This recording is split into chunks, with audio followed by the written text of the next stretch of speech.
Hello, everyone, and welcome to the Philosophy Hour of Literary Tales. I'm your host, Paul Krause, and in this episode, we're exploring John Locke's philosophy of private property. John Locke is one of the most important modern philosophers. In fact, you are probably familiar with the name, even if you haven't read him. And while he is most famous for political philosophy, in which he's actually misunderstood, especially by people who name drop him, Locke also made important contributions to epistemology, theology, and the labor theory in economics. And while we have covered a comprehensive summary of all the lies that you've been told about John Locke and the second treatise, in this episode, we're going to cover the internal logic of Locke's core argument that runs throughout that book. How the law of nature is the law of self-preservation, and how this becomes the basis for the formation of social contract law and property, which is what politics is all about. Locke is famously remembered for stating that man's natural rights are life, liberty, and property. Americans are familiar with that phrase because it influenced Jefferson's writing of life, liberty, and the pursuit of happiness. At first glance, Locke's statement that all natural rights are a basis of life, liberty, and property would seem as if he settles on three natural rights. He lists them: life, liberty, and property. However, in reality, they are all intertwined together, a result of the implicit practical and pragmatic materialism of Locke's functional philosophy. Even though Locke was a philosophical dualist, the pragmatic and practical manifestation of his ideas is solely materialistic. Thus, once you understand that a body has life, a body has the liberty to consume, it all leads to property.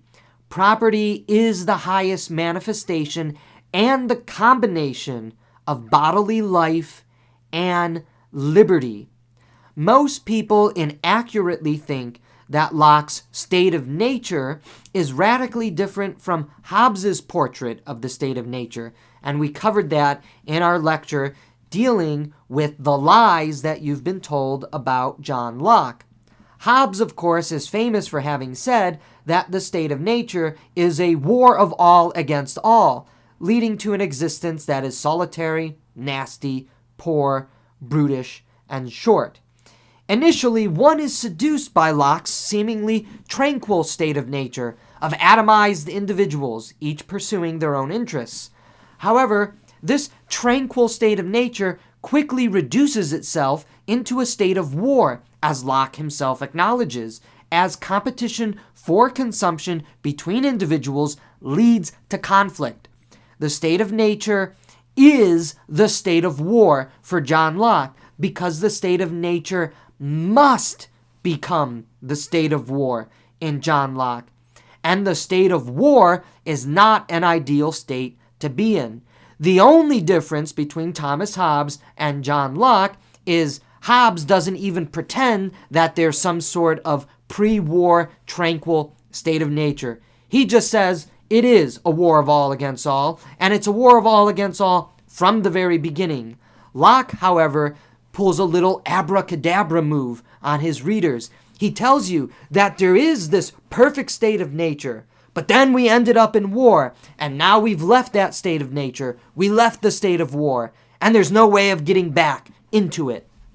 Thus, the movement out of the state of war leads to the social contract. And according to Locke, all human activity is undertaken through the law of nature, which is self-preservation. Even the activity of human procreation, sex, is about self-preservation, the preservation of one's seed through the birth of a child. Man's natural freedom is his right to self-preservation. But since we're all self-interested individuals, my bid for self-preservation runs into conflict with another's bid for self-preservation. Now you can see the problem. The result is conflict, as self-preservation meets self-preservation, and fear takes hold of the individual who deems the other a threat to his own self-preservation. The other is now an enemy. And that's how you get into the state of war if you read John Locke very closely. However, Locke also says that human reason alters reality. People realize that we ought not to kill each other in the name of self-preservation. Rather, self-preservation reaches its fullest actualization in the social contract commonwealth through the formation of that social compact, the Constitution, the law, the legislature, which will guarantee our right to self-preservation. This is why government is instituted among men in the first place. Government is created to enact the social reality of self-preservation. Humans cannot survive without the ability to consume. In order to consume, they must produce. Society, the Commonwealth, moves beyond the hunter-gatherer stage of bare subsistence living and into a network of private producers and consumers who produce through the toil of their hand goods for their own consumption or for barter and trade with others who consume those products produced by the producer, wherein the producer receives some form of compensation and thus enhances his self-preservation. And this is also reciprocated by the consumer. The consumer's self-preservation is enhanced by buying a produced good and consuming it for himself. Thus, the production-consumption reality of economics is all about self-preservation. And the reason why this is all a product of self-preservation is because all of it is a manifestation of the idea of property. The property of the producer, which becomes the property of the consumer upon the transaction. The reason why private property is a good thing in Locke is that property ties man down to a particular piece of land or to particular social relations that no longer produce conflict and the state of war. If you were roaming, moving from place to place as a nomad, you simply take, you conquer, you seize, you steal. But by becoming a producer, you have property. Because you are located on that property, you use that property to produce goods. And then you sell those goods, or you barter or trade those goods with consumers. And thus you form a social relation with those consumers, and you start to mutually benefit one another. The phrase that good fences make good neighbors is essentially a drawing on from Locke's basic economistic anthropology. The reason why the state of nature, however, descends into the state of war is because there is no statutory property laws in the state of nature. It is everybody for himself. But the statutory property law that is going to lead us to human progress and to social relations and to self-preservation writ large can only occur through the formation of the social contract commonwealth. Thus, in Locke, the movement into the commonwealth, the movement into the social contract, is the bringing about of statutory property laws that recognize the property of the producer as well as the property of the consumer. Locke has this entire notion of work leading to relationships, those relationships reflecting back into your own self-preservation. My drive for self-preservation leads to me to eat the berries from the bush. Your drive for self-preservation leads you to eat the berries from the same bush. We have a conflict now. But through the law of statutory property, somebody is recognized as the owner of that bush, picks from that bush, eats from it, but then also gives to the other. And thus, the whole web of social relations is born. We need each other to enhance our own self-preservation. What I own can be beneficial to you. What I produce can be beneficial to you. And the consumer also recognizes it. Something that you have can be beneficial to me. Something that I have can be beneficial to you. And we begin to make transactions with each other in order to improve both of our conditions of self-preservation. Thus, all law, all government is about enhancing these statutory property rights as the highest manifestation, the political instantiation of the law of self-preservation now manifested in a social contract society.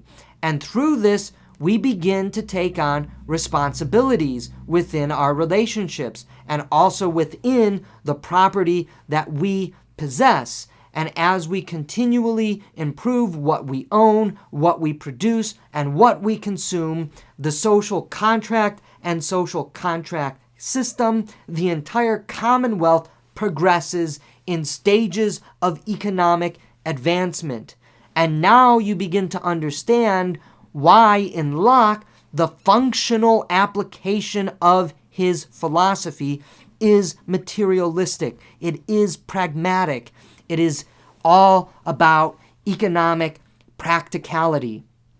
Therefore, following from Locke's logic of self-preservation writ large, society is actually regulated by property itself. The right to property is in fact a form of regulation. Locke defends the right to regulation in the second treatise. This is not an illiberal aberration as libertarians sometimes like to claim. Locke states in the two treatises that the right to property ownership only extends to one as much as is necessary for him to be fulfilled. Locke believes that we should leave enough land, enough property for others. But then a nagging question is just how much is enough? This may seem counterintuitive upon first reading, but it follows from the state of nature that Locke had outlined earlier. In the state of nature, there is technically no private property. There is only universal property in which I take for myself. There is, again, just property, just material things. These material things are necessary for our self-preservation via consumption. Therefore, we struggle over material things for our self-preservation. This struggle over material things for our self-preservation leads to a degeneration of the state of nature into a state of war, because I am not the only self who exists. There are other individuals who exist following the same law of self-preservation, leading to a conflict over the common material things across the world. This conflict over material things is subsided by the regulatory aspect of private property. This is my property. That is your property.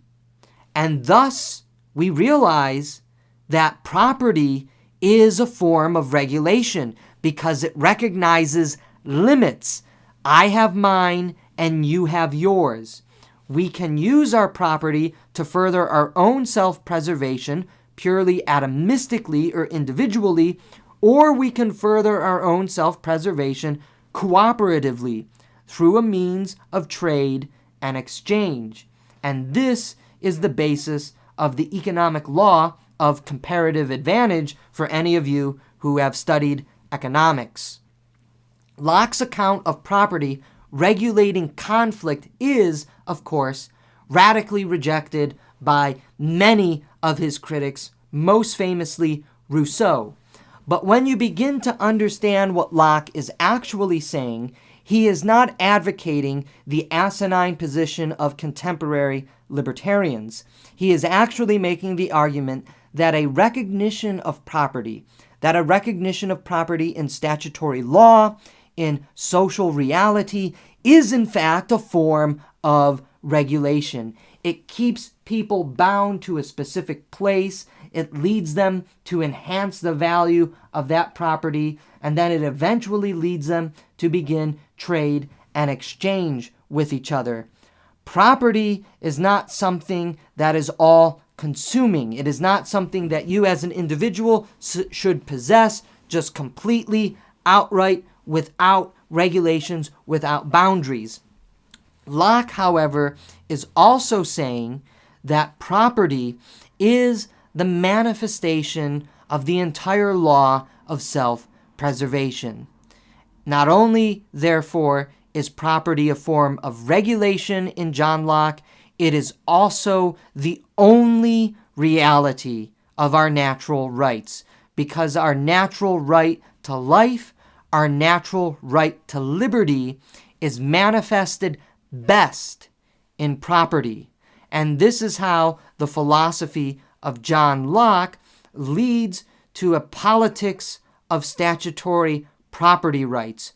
According to Locke, any government that denies the right to property or tries to seize one's property forfeits its status as the legitimate social contract government, thereby dissolving itself because of its illegitimacy, from which individuals are allowed to quote-unquote rebel or revolt, to return and restore a new government that will uphold the right to property, which is upholding the law of nature, because the law of nature is self-preservation, and the law of self-preservation manifested in social contract society is manifested in the laws of property. And that is the philosophy of property in John Locke.